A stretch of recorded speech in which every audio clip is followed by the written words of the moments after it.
South Korea is a small country with a population of over 50 million people and sits on the bottom of the Korean Peninsula and shares a land border with North Korea. The South Korean military ranks 6th in the world according to the 2020 Global Firepower Ranking. They have highly capable ground units, technologically superior tanks, ships, and advanced jet fighters. And currently, they're building something the world should be afraid of.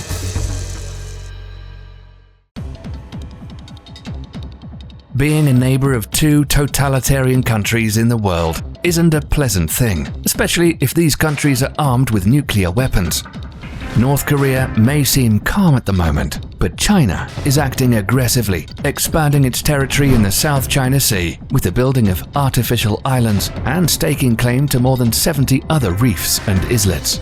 This is probably why South Korea felt they needed something more advanced to protect themselves, and air superiority is key in any military. They came up with the 5th Generation Jet Fighter Program, KAI. KAI started out as a joint program between Samsung Aerospace, Daewoo Heavy Industries Aerospace Division, and Hyundai Space and Aircraft Company.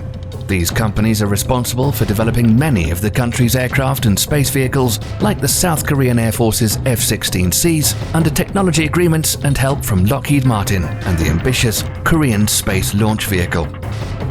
But now, South Korea is getting even more assistance from Lockheed Martin on the KF-X 5th Generation Stealth Fighter that was first announced in 2001, 4 years before the United States put its Lockheed Martin-built F-22 Raptor into service as the world's first operational 5th Generation fighter. And taking a look at the new South Korean fighter, you might think you're looking at a newer model of the F-22 Raptor. The KF-X 5th Generation Stealth Fighter will replace South Korea's aging F-4DE Phantom II and the supersonic F-5EF Tiger II fleet. Considering KAI is a new player in military aviation, the program is very ambitious. The KF-X is a single-seater, two-engined aircraft with advanced stealth capabilities. Its low operational cost and ease of maintenance will allow South Korea's Air Force to build the aircraft in large numbers. The idea was to design an aircraft that would surpass the capabilities of current 4th generation fighters, such as the F-16C Fighting Falcon and the Eurofighter Typhoon, but it would still be inferior to the F-35 Lightning II, of which the South Korean Air Force has ordered 30. KAI expects to finish the first prototype by April 2021, with the flight testing to begin in the year 2022. The South Korean Air Force has 120 KF-Xs on order and plans to put them all into active service by the year 2032. Many designs of the aircraft were made by KAI during the early stages of the program, and the final design of the aircraft was accepted by the South Korean Air Force in 2018. Performance of the KF-X is expected to improve with each of the 6 prototypes being built, followed by 4 years of trials and the completion of the stealth aircraft by mid-2026.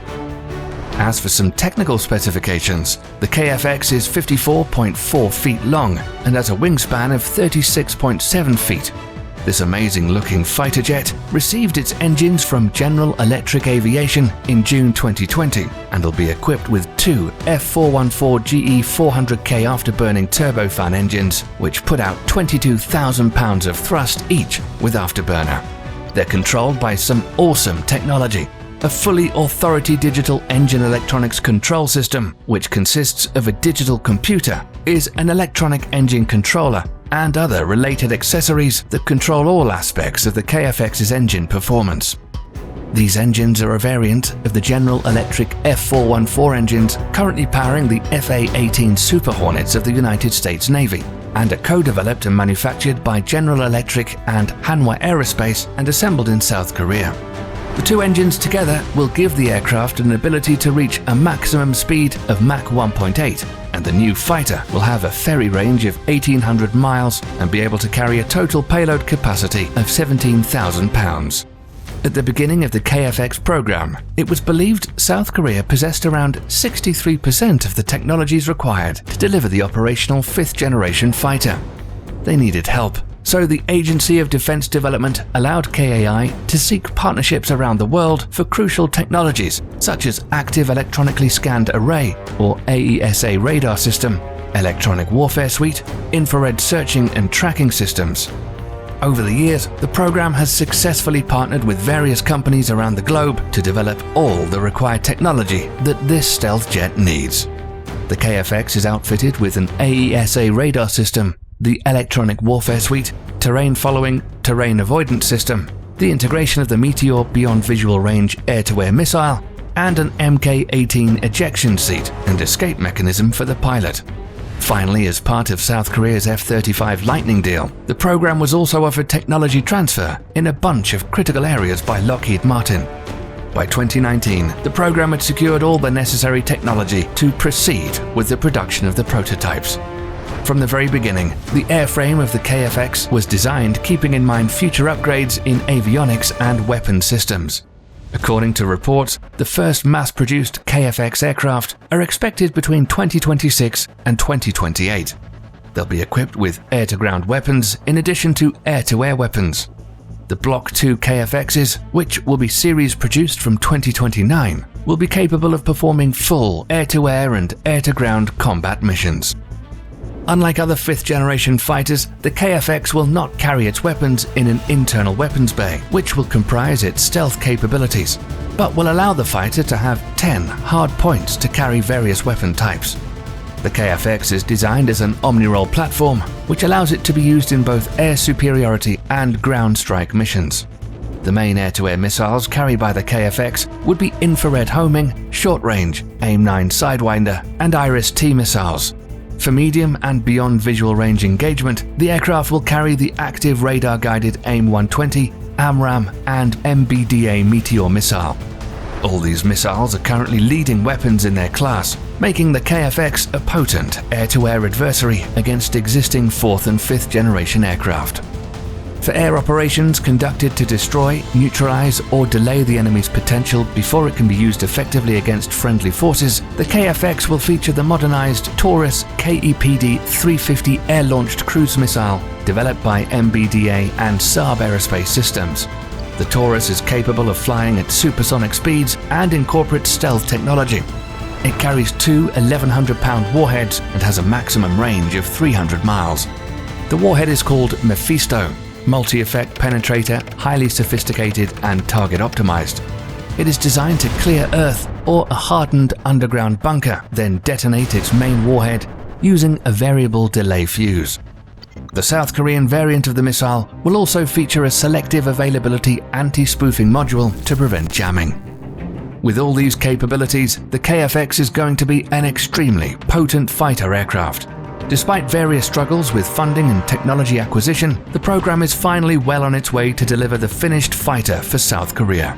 The program is expected to cost a total of $7.4 billion, making it the most expensive program in the history of South Korea's defense manufacturing.